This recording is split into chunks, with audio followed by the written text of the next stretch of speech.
Hello friends, this is उत्सव sir from IIT Guwahati from the team of IIT सब। आज का वीडियो बिल्कुल यूनिक होने वाला है क्योंकि आज का वीडियो है ऑल इंडिया स्कॉलरशिप प्रोग्राम के बारे में। तो हमने एक all India scholarship programme launch किया है, that is AISP 2025। That is for the students. मेरे को बहुत सारी क्वेरीज आ रही हैं, जो स्टूडेंट्स परेशान हैं कि भैया कॉलेज तो आपने दिला दिया बट अब फाइनेंशियल इश्यूज आ रहे हैं और मेरे दोस्तों को भी स्कॉलरशिप्स मिलती हैं, मैं एलिजिबल भी हूँ बट अप्लाई कैसे करूँ।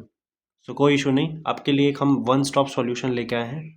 वन स्टॉप सॉल्यूशन लेके आए हैं, that is AISP all India scholarship programme 2025 by IIT सब।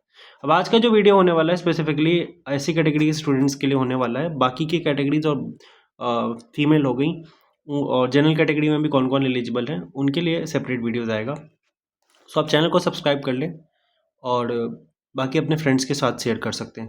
अब अगर आगे बात करें तो एक बेसिक डॉक्यूमेंट्स क्या क्या रिक्वायरमेंट आपको मैं बता देता हूँ। इनकम सर्टिफिकेट होना चाहिए आपके पास अपडेटेड इस साल का, किस अथॉरिटी से होगा, क्या इनकम का सीलिंग होना चाहिए ताकि हम अलग अलग स्कॉलरशिप के लिए एलिजिबल हो, किस में 2 लाख, किस में 2.5 लाख का लिमिट है, किस में 8 लाख का, 8 लाख से कम होना चाहिए आपका फाइनेंशियल ईयर का इनकम।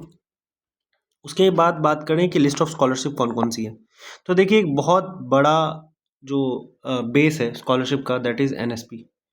इसको क्या कहते हैं? नेशनल स्कॉलरशिप पोर्टल कहते हैं, जिनको अभी तक शायद ना पता हो।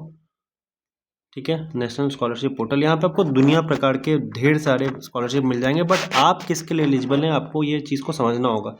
तो ओवरव्यू अगर मैं दे दूं कि प्री मैट्रिक पोस्ट मैट्रिक भी एक स्कॉलरशिप होता है, नाम से ही समझ में आ रहा है कि मैट्रिक दैट इज़ एक 10th के पहले एक 10th के बाद। सिंपल, मैं बहुत ही सिंपल भाषा में आपको समझा रहा हूँ ताकि आप कंफ्यूज ना हो। बहुत सारे वीडियोस मैंने खुद यूट्यूब पे चेक किए हैं, मैं चेक करता था 6 साल पहले 7 साल पहले, तो मुझे समझ में आता था कि स्कॉलरशिप अप्लाई करने से पहले तो जानना ही बहुत बड़ा मुश्किल काम हो जाता है। तो ये चीज़ आपको इस वीडियो में नहीं दिखेगा। उसके बाद बात करें ओवरसीज़, नेशनल ओवरसीज़ स्कॉलरशिप भी होती है, वो नाम से ही पता चल रहा है अब्रॉड जाने का कहानी है इसमें। ठीक है, अब किसके लिए मैं आपको बता देता हूँ। एक तो हो गया आप मास्टर्स, अगर आपको मास्टर्स परस्यू करना है इंडिया के बाहर किसी भी इंस्टीट्यूट से, और अगर PhD परस्यू करना है।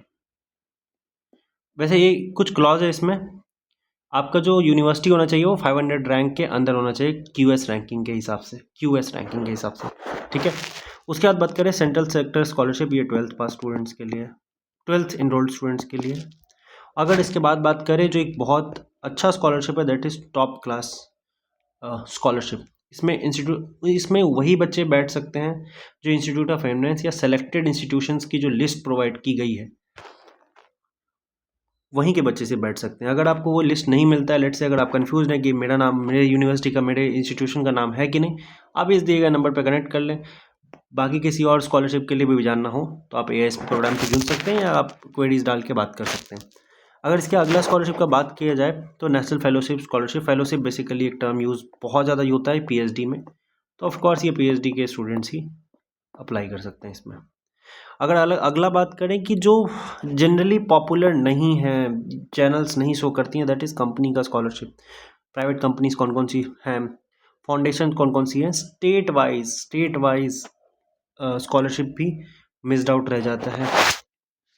अगर पहला कंपनी का बात करें तो अभी SDFC अभी ऑन डेट अभी दे रही है आपको स्कॉलरशिप, आप जाके अप्लाई कर सकते हैं। रिलायंस हर साल आती है, आप अप्लाई कर सकते हैं। महाराष्ट्र DBT, जिसको महा DBT कहते हैं, आप वहाँ से भी अप्लाई कर सकते हैं। अम्बेडकर फाउंडेशन बेसिकली 2 जगह है, एक तो आपका हो गया हरियाणा में, लेकिन हरियाणा में इसलिए मेंशन नहीं कर रहा हूँ क्योंकि इसमें इनकन्सिस्टेंसी हर साल आती नहीं है।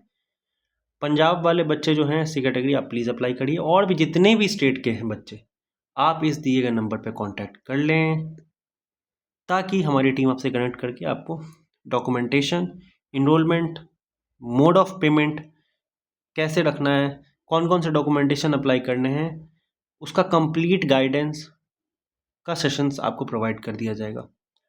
बाकी मिलते हैं अगले वीडियो में। अगर किसी बच्चे को AISP स्कॉलरशिप के अलावा भी किसी टॉपिक पर डिस्कशन चाहिए तो आप कमेंट कर दीजिए इस कमेंट बॉक्स पे। बाकी ऑल द बेस्ट।